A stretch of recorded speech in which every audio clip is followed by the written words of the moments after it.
Hello everyone, कैसे हैं आप लोग। मैं एक बार लेके आया हूँ फिर से करंट अफेयर क्वेश्चंस जो कि हैं 23 मार्च के। उसके साथ में मैंने रिवीजन क्वेश्चंस को भी इंक्लूड किया है जो कि हैं 22 मार्च के। लेकिन क्लास शुरू करने से पहले सभी से बोलूँगा कि चैनल को सब्सक्राइब कर लें और अपने फ्रेंड्स के साथ में शेयर कर लें, जिससे कि ज़्यादा से ज़्यादा लोगों तक ये वीडियो पहुँच सके और आने वाले एग्जाम्स में उनको हेल्प मिल सके। तो आज की क्लास स्टार्ट करते हैं बिना किसी देरी के। फर्स्ट क्वेश्चन आ जाता है, Samsung university has establish a Samsung innovation lab in which university. किस यूनिवर्सिटी में सैमसंग ने सैमसंग इनोवेशन लैब को एस्टैब्लिश किया है? तो ये है DTU, Delhi technical university. According to the Hurun India wealth report 2020, which city is home to maximum millionaire in India. कौन सी इंडिया में कौन सी सिटी है जिसमें सबसे ज़्यादा मिलेनियर रहते हैं? वो है Mumbai. Where has Hero Motors Company established its global headquarter? कहाँ पे किया है? लंदन में। Where is the skill fair to be held? कहाँ पे होगा स्किल फेयर? कारगिल में। By what percent has Moody's projected India's GDP to grow in 2021? कितनी है? 12%। ये मूडी है जो हमारे GDP को बताता है कि इस फाइनेंशियल ईयर में कितनी रहेगी, आने वाले फाइनेंशियल ईयर में कितनी रहेगी। नेक्स्ट क्वेश्चन पे आते हैं, वेयर इज द अमर इसुकी इकुशी बुक फेयर इनॉग्रेटेड रिसेंटली। कहाँ पे हुआ है ये? ढाका में। ढाका कैपिटल है बांग्लादेश की। Which country has signed the international solar alliance under the revised ISA framework agreement. किसके साथ में किया है? इटली के साथ। Which state government will set up 100 nursery sports academy to attract children to sports? किस स्टेट ने किया है? राजस्थान ने। राजस्थान की कैपिटल है Jaipur. Which country will propose a law banning cryptocurrency? किसने किया है? इंडिया ने। जो बाहर की बिटकॉइन क्रिप्टोकरेंसी वगैरह चलती हैं उनको इंडिया ने क्या किया है? बैन करने के लिए एक लॉ प्रपोज किया है। Which Indian company has been included in the WEF Global Lighthouse Network? ये कौन सी है? Renew tier. ये जो कुछ है कल के हमारे करंट अफेयर क्वेश्चंस थे। अब आ जाते हैं आज के करंट अफेयर क्वेश्चंस पे जो कि 10 मैंने इंक्लूड किया है। तो फर्स्ट क्वेश्चन है, with whom labour bureau agreement for conducting all India सर्वे। किसके साथ में एग्रीमेंट किया है लेबर ब्यूरो ने? तो राइट आंसर इसका बन जाता है BECIL। इसके बारे में अगर बात करें तो labour bureau and attached office of ministry of labour and employment has signed and. ये लेबर ब्यूरो जो है वो किसके साथ में है? Ministry of labour and employment. और इसने एग्रीमेंट साइन किया है BECIL for providing technical and manpower support for conducting all India survey on migrant worker. All India quarterly establishment based employment survey. इन दोनों के साथ में, इन दोनों के सपोर्ट के साथ BECIL जो है इनको सपोर्ट करेगा। BECIL will provide technical support to all survey to be conducted by the labor bureau। सारे टेक्निकल सपोर्ट करेगा BECI किसको? लेबर ब्यूरो को। The IT enabled survey are expected to reduce the time taken for completion of survey by 30 to 40%। अब जब सारा कुछ online होगा सर्वे तो काफ़ी हमारा टाइम भी बचेगा और जल्दी से सर्वे कंप्लीट हो जाएगा।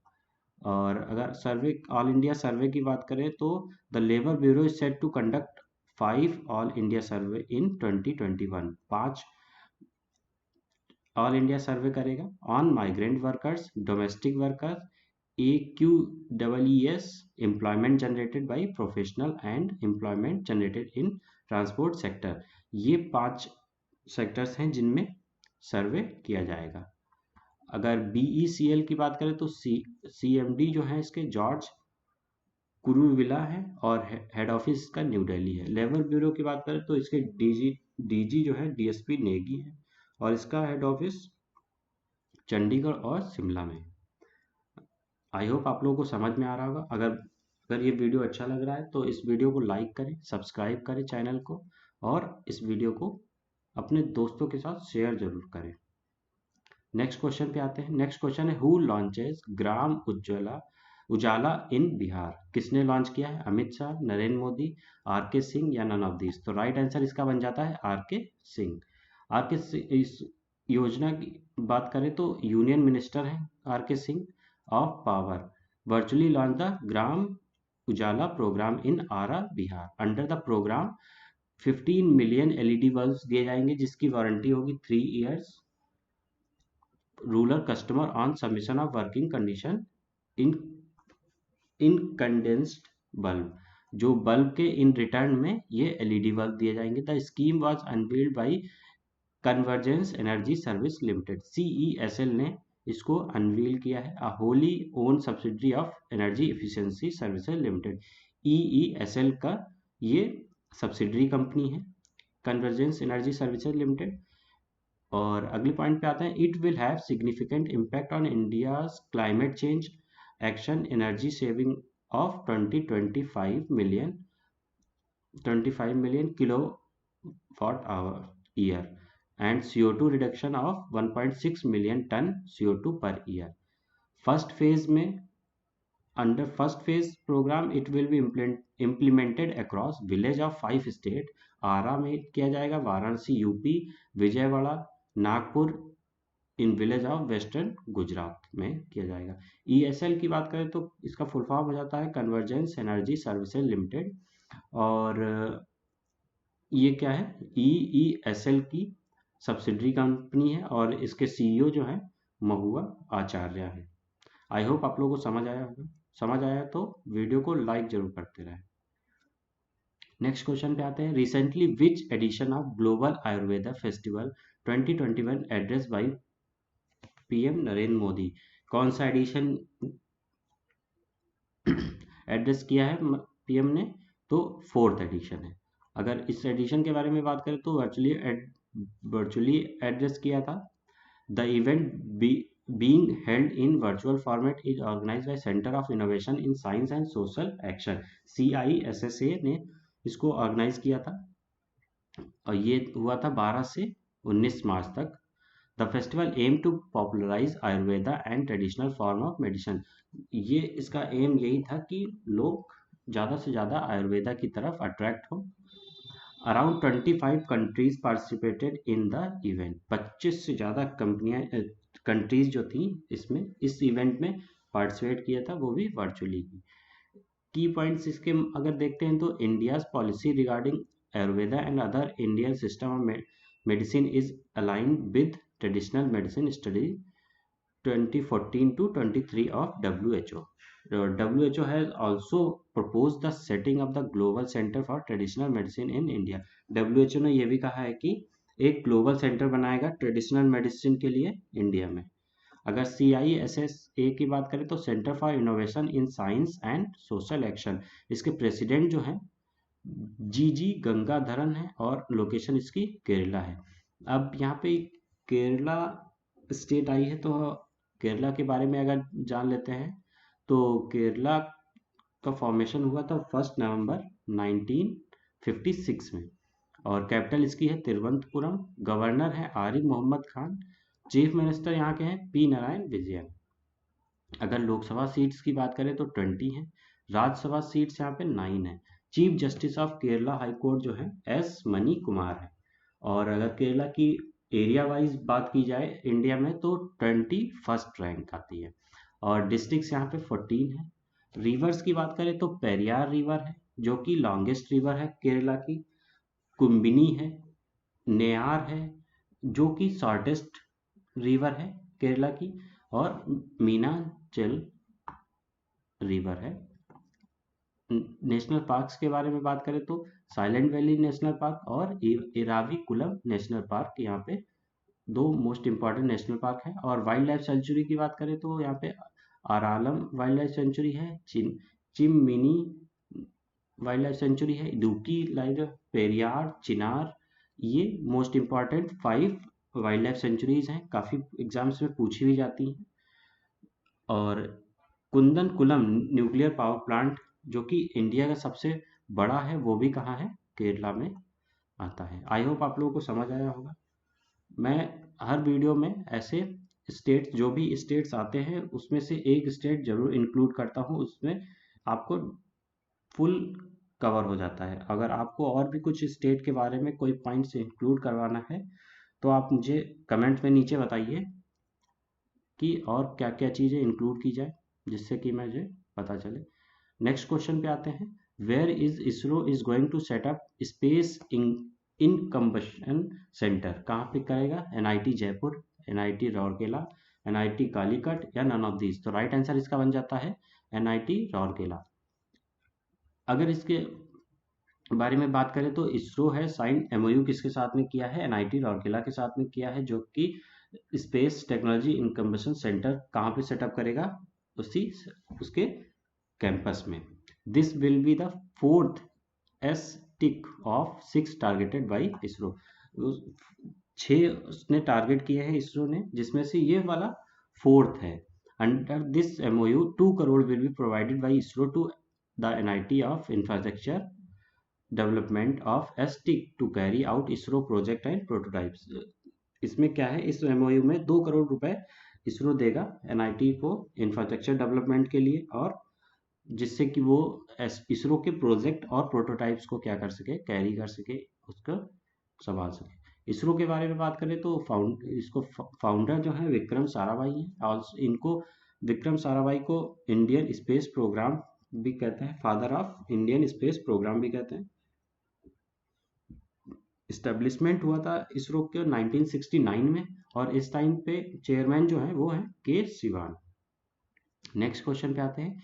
Recently who inaugurates 11th edition of India Chem 2021, किसने किया है। फर्स्ट ऑप्शन है सदानंद गौड़ा, रामविलास पासवान, अर्जुन मुंडा या हर्षवर्धन राठौर, हर्षवर्धन सिंह।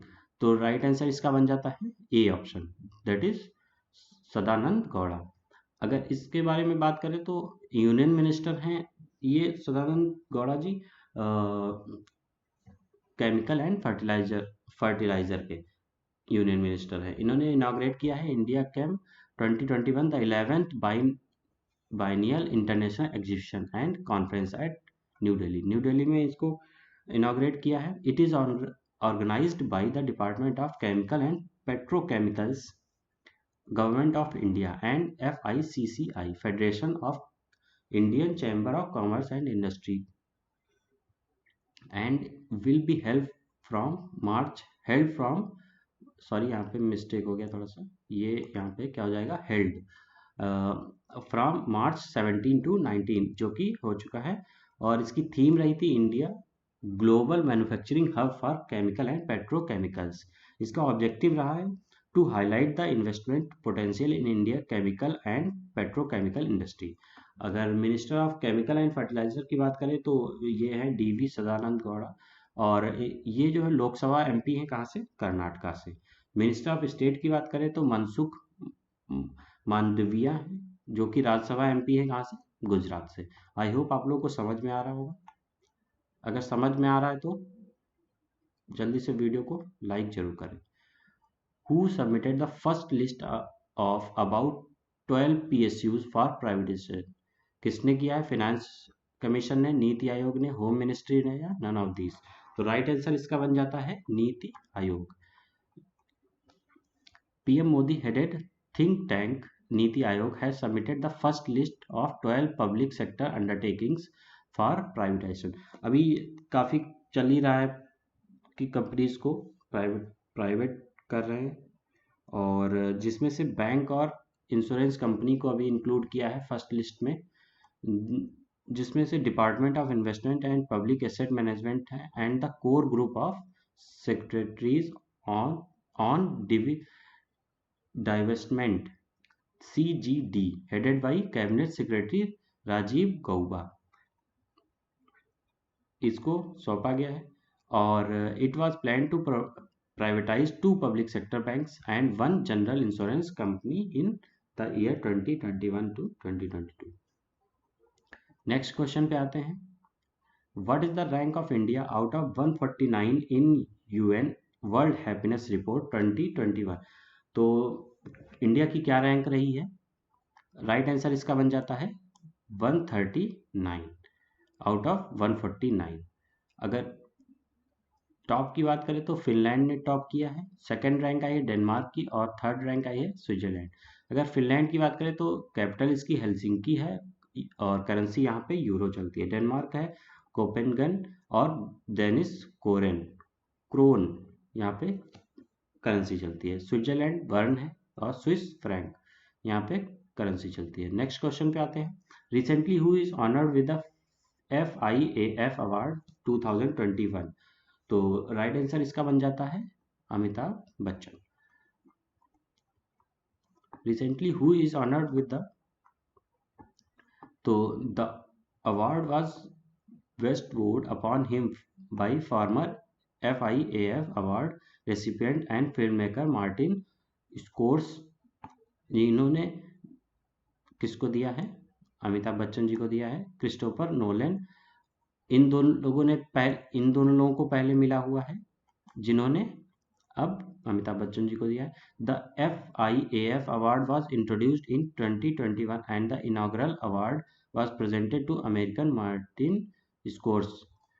FIAF की बात करें तो प्रेसिडेंट इसके हैं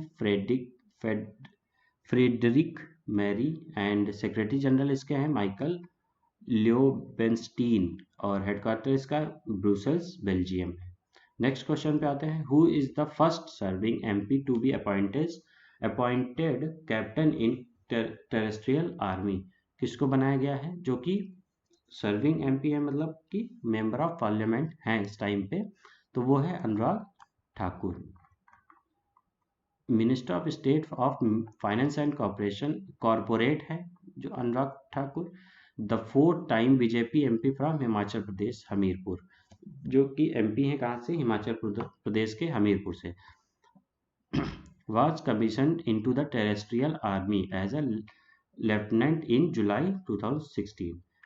Terrestrial army is second line of defense in hierarchy, which comprise volunteers who are imparted military training for about a month in a year.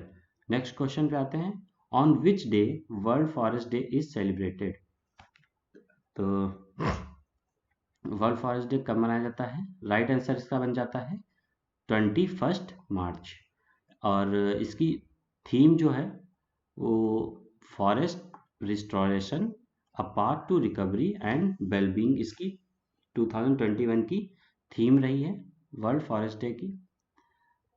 I hope आप लोगों को समझ आया होगा. अगर समझ आया तो वीडियो को लाइक करना ना भूलें और चैनल को सब्सक्राइब कर लें, जिससे कि आपको डेली करंट अफेयर क्वेश्चंस मिलते रहें. और हमारा टेलीग्राम चैनल ज्वाइन कर लें जहाँ पे डेली क्लास की PDF अपलोड कर देता हूँ. वहाँ से भी आप PDF भी डाउनलोड कर सकते हैं आपके अपने फ्यूचर के लिए. जिससे कभी भी रिवाइज करना है तो आप PDF गो थ्रू कर लें फटाफट से. Thank you. Have a nice day.